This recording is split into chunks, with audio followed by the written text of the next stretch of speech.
If you think you remember every cartoon from Saturday mornings in 1995, I guarantee at least one show on this list is about to unlock a memory your brain buried somewhere between VHS tapes and dial-up internet.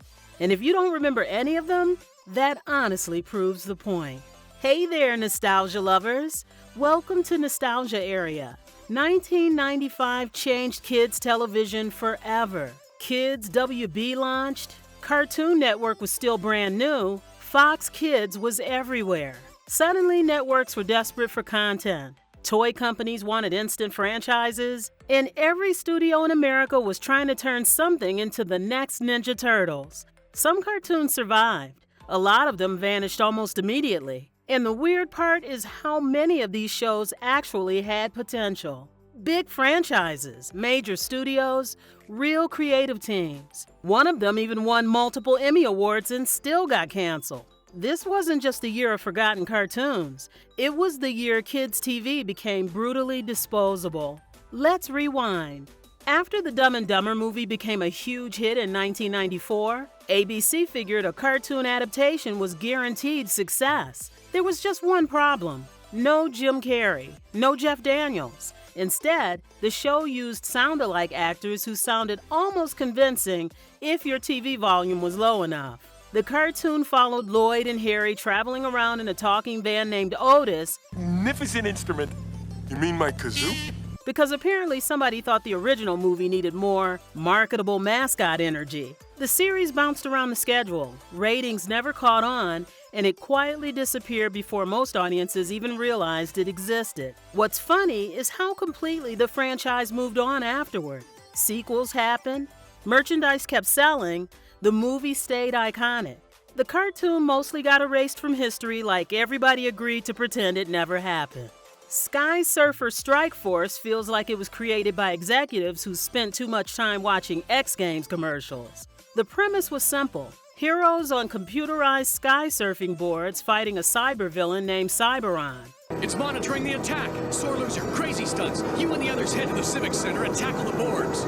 And somehow, this made perfect sense in 1995. Extreme sports were exploding, and networks became convinced literally every adrenaline hobby could become a franchise if you added enough neon colors and action figures. The weird thing is, the show actually wasn't terrible. The animation was decent, the mythology worked, but the entire project existed to support a toy line that nobody really wanted. And once the toys stalled, the cartoon went down with them. By the end of the decade, skysurfing itself had already faded from pop culture. The show disappeared right alongside it. Number 8 might be the most aggressively mid-90s concept ever broadcast on television. The Adventures of Hyperman was a cartoon sponsored by Intel. Oh, what do we do, Hyperman? What do we do? Hyperman here! About a superhero fighting computer viruses in cyberspace. Yes, Intel, the processor company. This was the era when corporations became obsessed with using cartoons to reach kids. And somehow CBS agreed that what children wanted on Saturday mornings was educational cybersecurity adventures. Here's the crazy part though. The show came from Klasky Csupo, the same studio behind Rugrats. Same studio, same year, completely different outcome. While Rugrats became a legendary franchise, Hyperman barely left a footprint before quietly vanishing from television history. Darkstalkers is what happens when a network adapts something without understanding why fans like it. The original Capcom arcade game stood out because it was weird, stylish, and genuinely dark for the time. Vampires, monsters, werewolves. It looked completely different from other fighting games. Then the cartoon arrived and sanded off every interesting edge. How can you steal something that belongs to you? We're just retrieving it so you can learn to use your powers. The horror elements disappeared. Characters became generic heroes and villains. Everything strange about the games got flattened into standard Saturday morning action. Fans of the arcade game didn't recognize it. New viewers had no reason to care. The game survived for years afterward through sequels and re-releases. The cartoon mostly became trivia for hardcore fighting game fans.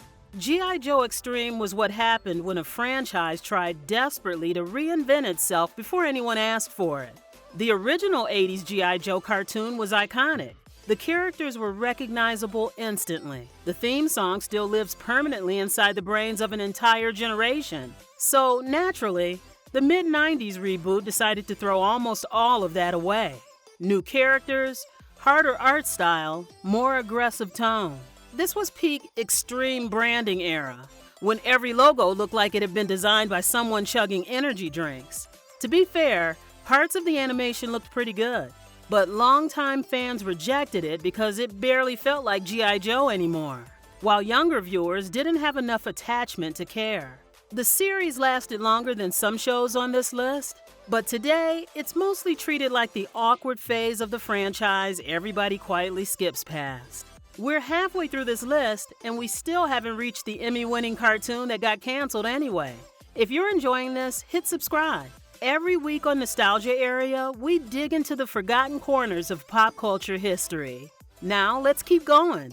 Santo Bugito deserved a better shot than it got. The show focused on a community of insects living in a Texas border town heavily inspired by Mexican-American culture and daily life. It felt specific and original in a way most cartoons at the time didn't, and that's what made it stand out. The series came from Arlene Klasky of Klasky Chupo, but unlike Rugrats, CBS gave Santo Bugito almost no promotional push and buried it on Sunday mornings instead of Saturday. Attacked me and broke my wings. I'll never, ever fly again. In the TV world of 1995, Sunday morning was basically where networks sent shows they weren't fully confident in. That's what makes Santo Bugito frustrating to look back on. It wasn't based on a toy line. It wasn't a reboot. It wasn't trying to sell action figures. It just wanted to tell stories from a perspective most cartoons ignored. And it disappeared before most audiences ever found it. Street Fighter should have been unstoppable in 1995. The games dominated arcades. The characters were globally famous. That spotlight on Casino Luna. Maybe our crazy lady's got her nightlight on. Even the live-action movie made money despite critics destroying it. So an animated series sounded like an easy win. This version actually tried harder to resemble the games than the movie did. Familiar characters appeared constantly, and visually it looked much closer to what fans expected. The problem was television standards. Because once you remove most of the impact from the fighting, Street Fighter becomes a weird thing to build a show around. Every battle felt restrained. Villains escaped constantly. Nothing ever hit quite hard enough. The franchise itself became one of the biggest names in gaming history. The cartoon mostly faded into the background as an adaptation that never figured out how to translate arcade intensity into Saturday morning TV rules. Ultraforce didn't really disappear because audiences rejected it. It got trapped inside a collapsing company. After Marvel purchased Malibu Comics in a massive deal, the company launched Ultraforce as a part of their growing Ultraverse superhero line. The cartoon actually had solid ideas: interconnected mythology, decent animation, strange cosmic threats. I won't have to remember. Guys, cut it out. Then Marvel's finances imploded. In 1996, Marvel filed for bankruptcy, and the entire Ultraverse basically froze in place overnight. Characters stopped appearing. Storylines stalled. Everything got trapped in legal limbo. That's the strange thing about Ultraforce. It wasn't remembered as a disaster. It was interrupted. Freakazoid still feels impossible in the best way.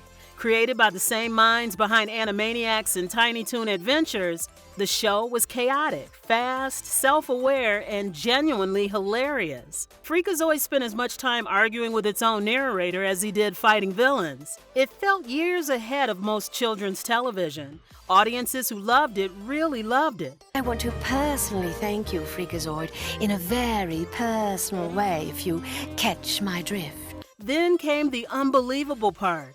The show won 2 Emmy Awards, and Kids WB canceled it anyway, partly because the network needed room for Superman, the animated series, but also because Freakazoid was difficult to market. It was too strange, too unpredictable, too smart for a simple 30-second commercial. The final original airing happened on Valentine's Day in 1997. which somehow makes the story feel even sadder. An Emmy-winning cartoon still couldn't survive the scheduling wars of the mid-90s. And then there's Earthworm Jim. The video game already felt unlike anything else in the 16-bit era. Bizarre humor, incredible animation, complete chaos in the best possible way. The cartoon somehow captured it all perfectly.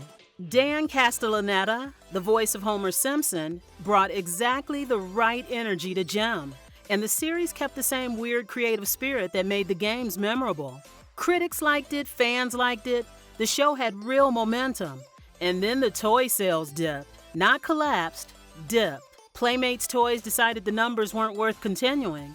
And once the licensing support disappeared, the show's future disappeared with it. That's why Earthworm Jim is the perfect ending for this list, because the show itself didn't really fail. A spreadsheet did. 10 shows.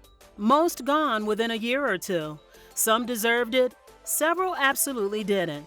1995 turned children's animation into a war between networks, toy companies, licensing deals, and corporate schedules.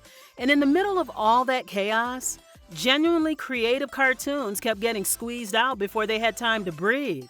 That's the strange thing about forgotten cartoons. A lot of them weren't failures. They were almost successes. Which one do you actually remember? And which one deserved another season? Drop it in the comments below. Thanks for watching, and until next time, stay nostalgic.